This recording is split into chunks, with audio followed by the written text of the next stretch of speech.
quand on parle de Congo, on voit directement Congo, il y a Singé, Bongé, Faisons, Alano, il y a Sika. Avant que Bandele, ton ami, vont à Sika. Il y a un moment que Congo, il y a Sika, il faut s'imposer dans la Katamikili.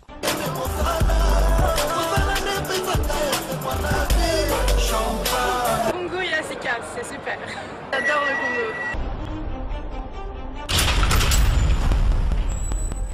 Maurice Premier. Babi moi mon balé papa oh tonton oh ba kombo nyoso na pesa ye ndeka na lobaka Maurice Premier Congo ba Congo zango babi Congo ya sika.com Congo ya sika ya Maurice Premier.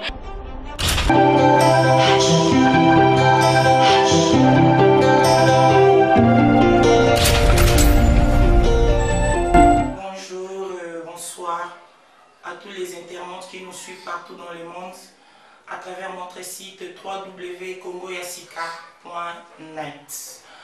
Moi c'est Sariane Lukusa, je suis animatrice, marketeur dans notre agence Vision Salisa Congo Media. Dans notre agence, on a plusieurs services.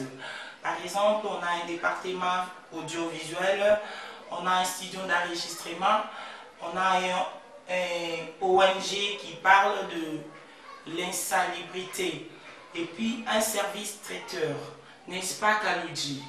Donc, Tanaka Yaboezanate, agence Oezolobela, Makambouya, insalubrité, donc, toujours lutter contre insalubrité dans Mboka. Ouais, quand on est à l'objet, donc, donc, si c'est vraiment Balouka Nef, ça dit que le ministre Rankin. Là, pour le c'est-à-dire Vision Salisa Congo, c'est qu'il y a ici. Donc, il va profiter vraiment de remercier pour l'idéologie où M. Maurice Mokolo, premier, lors des grands événements, on a découvert les Diego Kao, le Marabout, on a bandama sur la banette, le Scandinavie, on a un journaliste et bien, tu vas comme on a pu na motanga, ba comme on a bango, a foule la talate. Et puis là, on a c'est plus là M. Maurice Mokolo, il est vraiment aillé. On a retombé la culture à Congo. C'est-à-dire la carte agence Awa. Tu as un belé. Oui. Le tournage a toujours filmé. Le clip, il y a solo. Toujours ça là. Et puis donc il y a studio, il y a enregistrement. Son, il y a bien. L'image, il y a qualité. Son, il y a bien. Pour le documentaire, artiste, comédien, pardon. Donc, Boya, vous avez décidé. En tout cas, je vous assure. Il y a du nouveau. Donc, si nous sommes l'équipe, ils sont en Akala, mais ils sont l'équipe en Sika. Et puis, le rôle est pas monté. Il y a que tout le monde a dit que c'est quota. Ça dit www.congoyasika.net.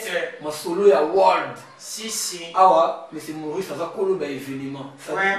Tu vois l'événement, le 27 le 27 novembre, on a sous un événement en Suède.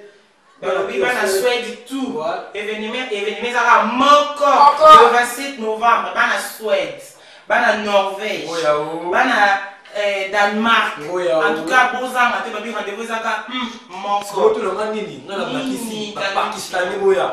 Ivoirien, Colombien, Jamaïcain, London, Paris, Belgique, Suisse, tout. Et 27, c'est vraiment la carte, Norvège. Avec Yemoro, M. Maurice, beaucoup le premier, lors des grands événements concrets. Tu sais quoi, on a cette mini pour nous insalubrité. Oui, il y a une agence sur les accords, mais qualité vraiment pour nous péter en tout cas, ils ont laté. Donc, tous avons vraiment qualité pour nous péter en peuple congolais. En tout cas, il y a des écoute chapeau à toi, M. Maurice Mokulu, premier. En tout cas, félicitations, M. Maurice. Le bénéfice boss et puis, il y a aussi un plaisir à autant de voter, à ça vraiment diriger la batte. Ça dit que Vanny, ça va staff et boss. Pour le boss, là, qui est Vision Salisa Congo et qui est de l'avant. Et puis, site de Bussomer, site de www.congoyasika.net. Encore, vitesse à TGV. Si. Donc, on a bon la Suède. La carte à Suède, on a tout à la maman Mouilou. Grand journaliste, qui travaille dans la carte à Suède. Il y a Blaise, il y a café noir en Norvège. Ouais, on a mis à boss. Quand la carte en Norvège, on a tout ça, la princesse Victoria. Et puis, grand pote lui, là, c'est le grand Katangé, donc les gars Katangé, on a Gabi qui l'a maté son Nous appelons un trésor l'eau à business, vraiment à Oslo et à Solo. Vraiment à Oslo et à Solo. Donc, basé Bélé, nous avons Vincent Prince d'Achim et nous avons Louis Molassi, les grands Katangé. Souka la bosse, vraiment. Au bout de tout mon Nani. Eric Photo, la main digitale. Eric Photo, la main digitale. Il y a eu un moment. Maman sage toujours l'icolo. Toujours l'icolo. La mère de mère, elle dit maman sage toujours l'icolo. Il y avait un mot à la maman. La bonne petite maman Pauline Loboko. Il y avait un mot à la maman. Et tout la nani. Akuna matata. Akuna matata. Akuna matata TKL. Akuna matata. Faut aussi ma site nabiso. Maman Ngouli, la grande dame, il y a un souka dans la Si, si, na David de Moncano. Tu en as dit la mission Nani, KBG les mystérieux. KBG les mystérieux. Le bête à la musique en danger. Et puis casquette au patron à la gêne et tout. Si, si. Les casquettes, les patrons de tous les jeunes. En fait, à Scandinavie, comme je me suis rendu à Betty. Et puis, Finlande, les ailes honorables. Finlande, les ailes honorables. Donc. Vraiment. Et puis, avec tout le respect, je vais présenter mes condoléances. Mes condoléances, Nabiso, messieurs, Patou Momo. En tout cas, Tozo présenter, pardon, mes condoléances sincères. Na compte agence Nabiso, mais c'est Patou Momo qui a perdu son frère. Vraiment, nous sommes des cœurs avec vous, mais c'est Patou Momo. Vraiment, mes condoléances, mais c'est pas tout mon mot. Mais c'est pas tout mon mot, 006. Donc, vu ça que la bino est moyo, pour soutenir le boss Nabiso, et puis Nabiso, pour payer sa confiance. Kalou Chimis en Zaha, c'est-à-dire Kalou Chimis a raqué devant l'ordinateur. Et mon produit le comment ça n'a été Kalou tu es dans ma solo à Sika. En tout cas, tu es vraiment un changement. Dans la caméra, dans l'agence Nabiso, toujours lutter contre l'insalubrité. En tout cas, dans mon athée. En tout cas, boss Maurice. D'abord, ça va staff à Kalou Chimis à raqué, tu vas faire rien à dire mon boss. La bête va staff là, il faut bête à staff là. Vraiment. D'abord, dans l'Allemagne.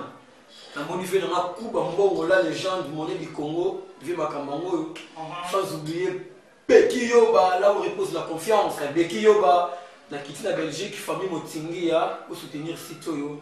Vu dans ma GG Motingia, Nana Motingia, et puis la préférée de lui-même. La préférée de lui-même, il y en a quoi qui est bon là, la préférée de lui-même, Niklet Motingia, Dishakalambi, Guy Foukiad. Mais pour nous contacter, quand tu mets ça ranking, pour nous contacter, si mon là numéro boss. Si, si. Pour nous avoir quand tu mets ça ranking, on a évité.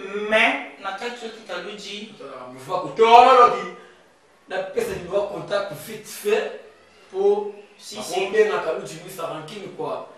Plus 243, 89, 64, 36, 268 na bandeli.